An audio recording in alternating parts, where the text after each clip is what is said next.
اسلام کا فلسفہ جہاد ہر دور کے لیے، لیکن بدقسمتی سے جہاد کے بارے میں بہت سے مغالطے ہیں جو مسلمانوں میں بھی ہیں، اور ان پر پھر اسلام کے جو دشمن ہیں انہوں نے مزید بلڈ اپ کر کے جہاد کو بہت بدنام بنا دیا، بلکہ گالی بنا دیا۔ جہاد کے بارے میں یہ جان لیجئے کہ وہ اسلام کے انتہائی اہم اور ضروری احکام میں سے ہے۔ چنانچہ قرآن مجید میں فرمایا گیا ہے مومن صرف وہ ہے، انما المؤمنون الذین آمنوا باللہ ورسولہ ثم لم یرتابوا وجاہدوا باموالہم وانفسہم فی سبیل اللہ۔ مومن تو صرف وہ ہے جو ایمان لائے اللہ پر اور اس کے رسول پر، اور پھر انہوں نے جہاد کیا اللہ اور اس کے رسول کے راستے، اللہ کے راستے میں، اور اس میں جانے اور اپنے مال کھپائے۔ تو یہ تو ایمان کا جزو لازم ہے، یہ اس کا انٹیگرل پارٹ ہے۔ لیکن لوگوں نے اصل میں جہاد کو قتال کے ہم معنی قرار دے دیا ہے کہ جہاد کے معنی جنگ، حالانکہ قرآن مجید میں جنگ کے لیے دوسری اصطلاح موجود ہے اور وہ قتال ہے۔ ان اللہ یحب الذین یقاتلون فی سبیلہ صفا کانہم بنیان مرصوص۔ یقیناً اللہ کو محبت اپنے ان بندوں سے ہے جو اس کے راہ میں جنگ کرتے ہیں، قتال کرتے ہیں، ایسے کہ جیسے سیسا پلائی ہوئی دیوار ہے۔ تو جنگ قتال ہے، اور جہاد بھی جنگ کے معنی میں استعمال ہو جائے گا، لیکن جہاد بہت وسیع ہے۔ اس میں کیا کیا چیزیں آتی ہیں یہ نوٹ کیجئے۔ سب سے پہلی بات میں عرض کروں گا کہ اسٹرگل فار ایگزسٹنس، جہاد للبقاء، تمام لیونگ جتنے آرگنزمز ہیں ان کو زندہ رہنے کے لیے ایک تصادم کے ساتھ اس سے گزرنا پڑتا ہے۔ جو بھی ذرائع ہیں، جو بھی حیات بخش چیزیں ہیں، ان پر جو ہے مقابلہ ہوتا ہے۔ آپ زیادہ ہم حاصل کرنا چاہتے ہیں، کوئی اور جو ہے اس کو حاصل کرنا چاہتا ہے، تو وہ اسٹرگل جو ہوتی ہے ان کے مابین، اس سے آپ کہیں گے اسٹرگل فار ایگزسٹنس۔ یہ بھی ایک جہاد ہے۔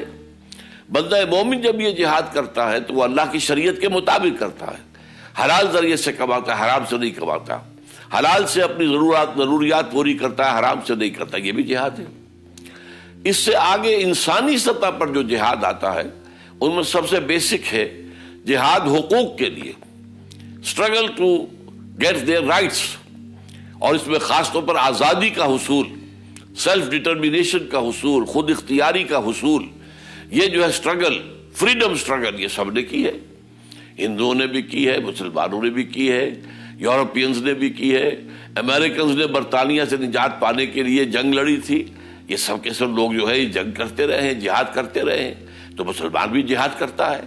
مسلمانوں نے افغانستان میں روسی فوج کا مقابلہ کر کے اور اسے وہاں سے واپس جانے پر مجبور کرنے میں جہاد کیا ہے۔ لیکن یہ جہاد کیا تھا؟ اسٹرگل فار ایگزسٹنس، جہاد فی سبیل الحریت۔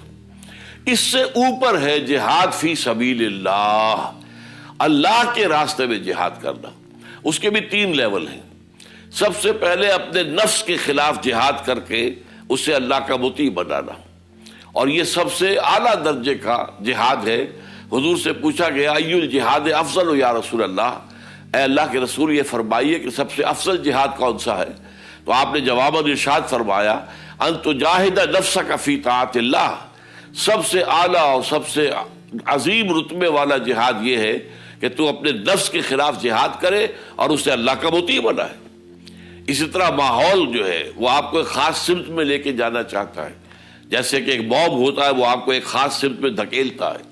تو ایک معاشرہ بگڑا ہوا ہے تو وہ آپ کو بگاڑ کی طرف لے کر جائے گا، برائیوں کی طرف لے کر جائے گا، اس کا مقابلہ کرنا یہ بھی جہاد ہے۔ آپ اپنے ماحول سے جہاد کریں، جیسے کہ کہا گیا ہے کہ ایک طریقہ تو یہ ہے کہ زبانہ بات و نہ سازت تو بعض زبانہ بساز، اور ایک یہ کہ نہیں، زبانہ بات و نہ سازت تو بعض زمانہ ستیز۔ زمانہ اگر تمہارے ساتھ ہم آہنگی نہیں کر رہا ہے تو اس سے جنگ کرو، تم اپنے موقع پر ڈٹے رہو اور اپنے راستے پر چلو۔ اس سے اوپر کا جہاد ہے غلط نظریات کے خلاف جہاد۔ ظاہر بات ہے دنیا میں گمراہ کن فلسفے بھی ہیں، بڑے گمراہ کن مذاہب بھی ہیں، ان کے علمبردار بھی ہیں۔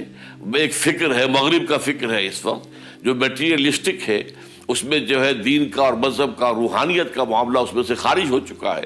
تو اب یہ جو ہے اس غلط نظریات کو اور غلط فکر کو، غلط فلسفوں کو، غلط مذاہب کو، ان کی تردید کرنا، یہ بھی جہاد ہے۔ اس میں وقت لگے گا، محنت لگے گی، you will have to learn. سب سے پہلے آپ کو سیکھنا ہوگا کہ برٹرینڈ رسل کیا کہتا ہے اور فلاں جو ہے سارترے نے کیا کہا ہے اور فلاں کا فلسفہ کیا ہے، افلاطون کا کیا ہے، اور ان میں حق کیا ہے اور باطل کتنا ہے، اب اس کی پھر نفی آپ کر سکیں گے۔ اسی طرح مذاہب کا مطالعہ کریں گے۔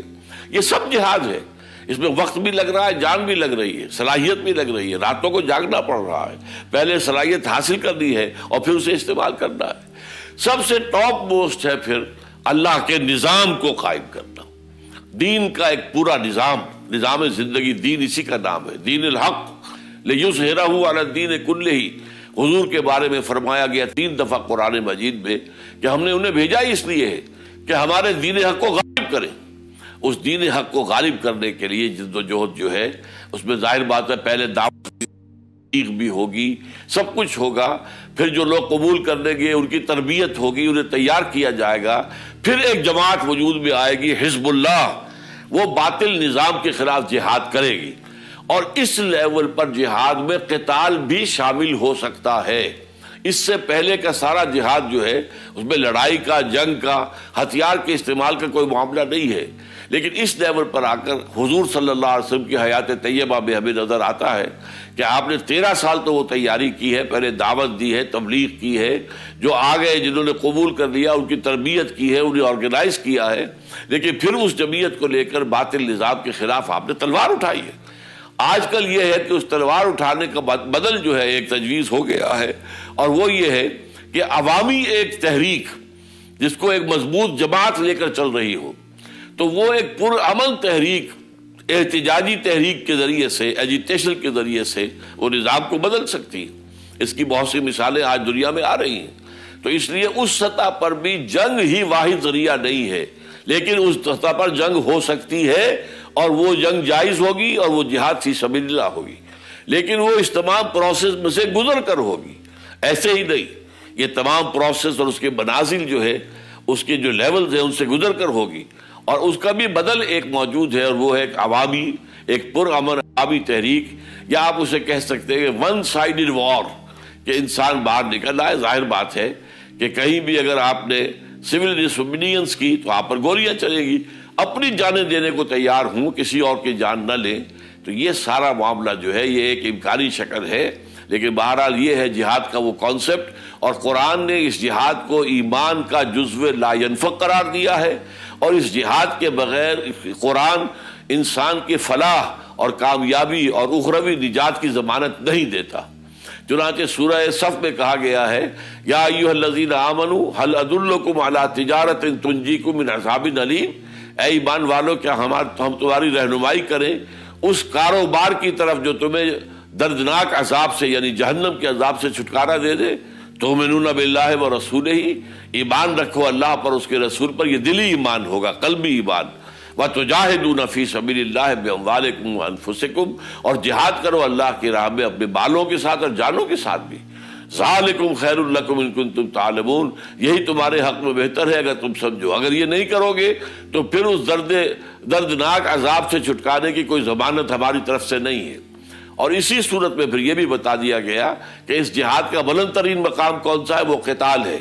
جب نقد جان ہاتھ پر رکھ کر، ہتھیلی پر رکھ کر انسان میدان میں آتا ہے، چنانچہ اسی صورت میں وہ آیت بھی ہے کہ ان اللہ یحب الذین یقاتلون فی سبیلہ صفا کانہم بنیان مرصوص، اللہ کو تو محبت ہے اپنے ان بندوں سے جو اس کی راہ میں جہاد قتال کرتے، جنگ کرتے ہیں، اپنی جان کو ہتھیلی پر رکھ کر، جان کا رسک لے کر میدان میں آ کر باطل کے خلاف کھڑے ہو جاتے ہیں۔ یہ گویا کہ سب سے بلند منزل ہے۔